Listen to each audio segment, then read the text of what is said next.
हम अब आ गए हैं लाक्षागृह बरनावा।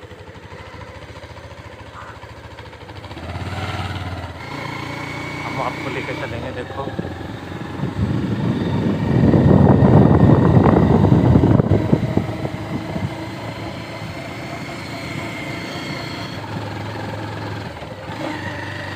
निर्माण हो रखा है, यहाँ पे पुलिस चौकी भी है।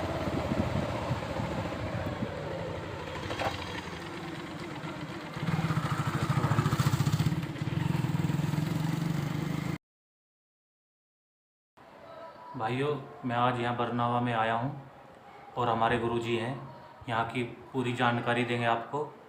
बताइए गुरुजी, पूरा इतिहास यहाँ का जो आपको पता है। ये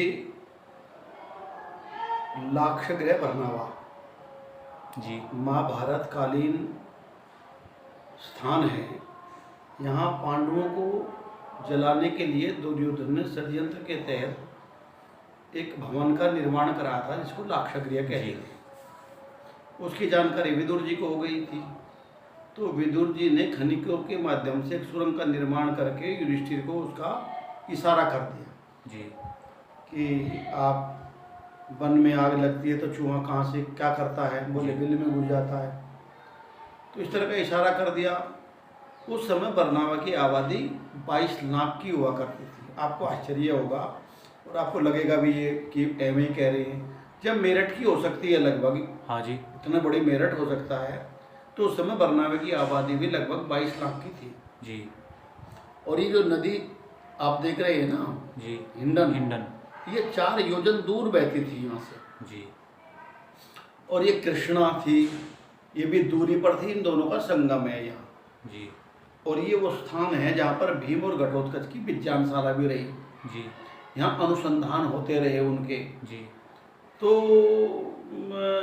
दुर्योधन ने षड्यंत्र के तहत करवाया था, क्योंकि यहाँ एक मेला लगता था हर वर्ष जी।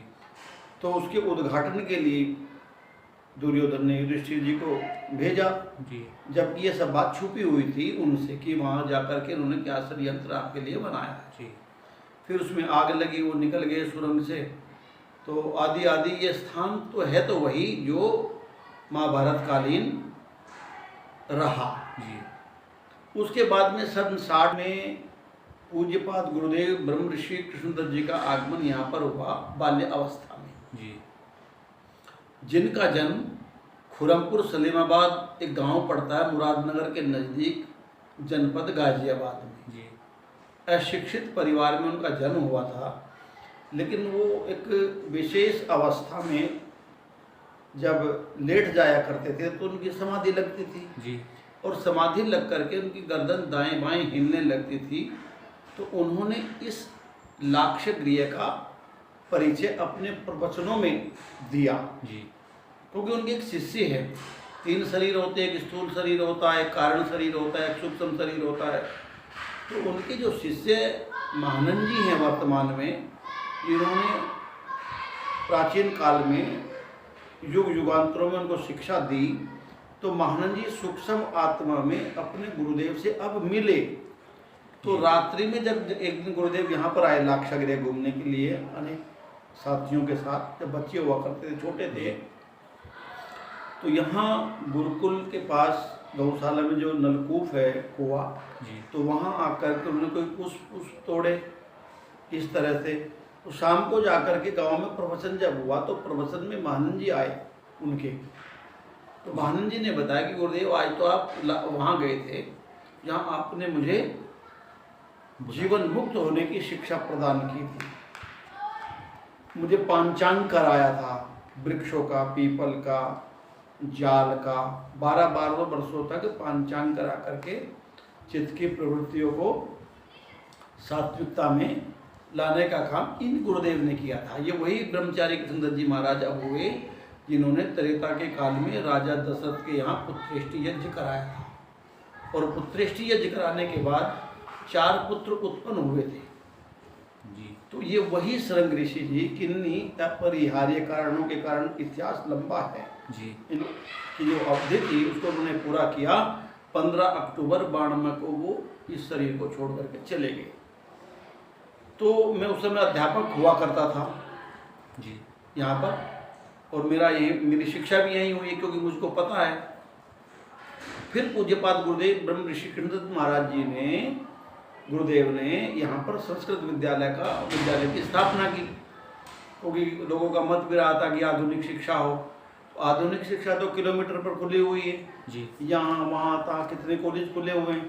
तो उनका उद्देश्य है कि वैदिक संस्कृति का प्रचार प्रसार हो, वेद का अध्ययन विद्यार्थियों को कराया जाए। इस विचार को लेकर के उन्होंने यहाँ पर एक विद्यालय की स्थापना की। से ये विद्यालय चल रहा है। हमारे यहाँ के कई लोग निकले हैं, अच्छे अच्छे पदों पर हैं, एसडीएम भी बने हैं बच्चे, बाहर संस्थाओं में कई प्रधानाचार्य है, मतलब राज्य की कई व्यवस्थाओं में अपना योगदान दे रहे हैं। वो प्रशासनिक रही हो, विद्यालय की यहाँ स्थापना हुई जिसका नाम श्री मानंद संस्कृत महाविद्यालय रखा, और वर्तमान में मैं यहाँ पर प्रधानाचार्य हूँ। मैं आचार्य अरविंद मेरा नाम है। मैं पहला विद्यार्थी यहाँ का रहा हूँ। ये सौभाग्य मेरा रहा कि आज मैं यहाँ प्रधानाचार्य हूँ। तो हम प्रयत्न करते हैं कि अच्छे विद्यार्थी यहाँ से निकलें। धन्यवाद गुरुजी।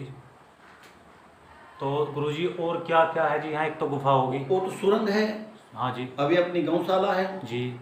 और उधर गौशाला के साथ में वो प्राचीन थोड़ा सा हमारा जो एक खंडर है जी, ऐतिहासिक, वो भी आप देखेंगे तो आप उधर जाएंगे गौशाला तो उसके बिल्कुल पास ही है। हालांकि पुरातत्व विभाग ने अब इसको थोड़ा सा देखभाल पिछले दिनों प्रारंभ भी किया था कुछ। जी जी। हाँ, खुदाई भी यहाँ पर हुई थी तो मृत भांड निकले और दूसरी वस्तुएं भी निकली। हाँ, तो इस प्रकार से। ठीक है जी, धन्यवाद गुरुजी।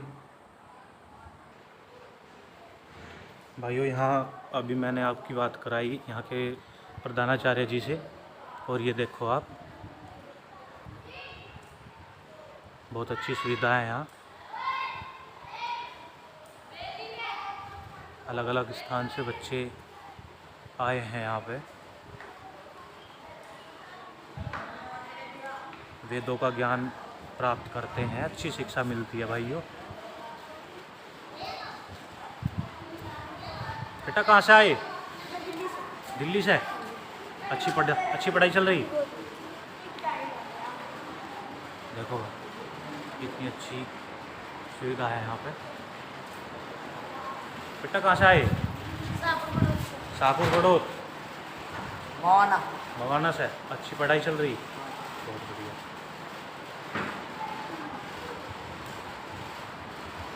ये देखो भाइयों, बरनावा लाक्षागृह में जो गुरुकुल है, मैं आपको वो दिखा रहा हूँ। और ये देखो, यहाँ पे हवन होता है।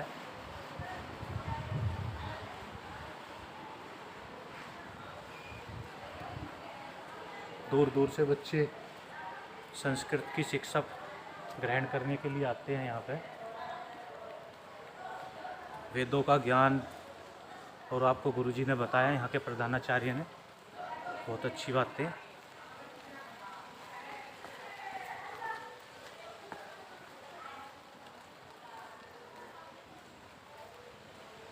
पे भी हवन होता है भाइयों। बारिश शुरू हो गई है, और ये देखो अभी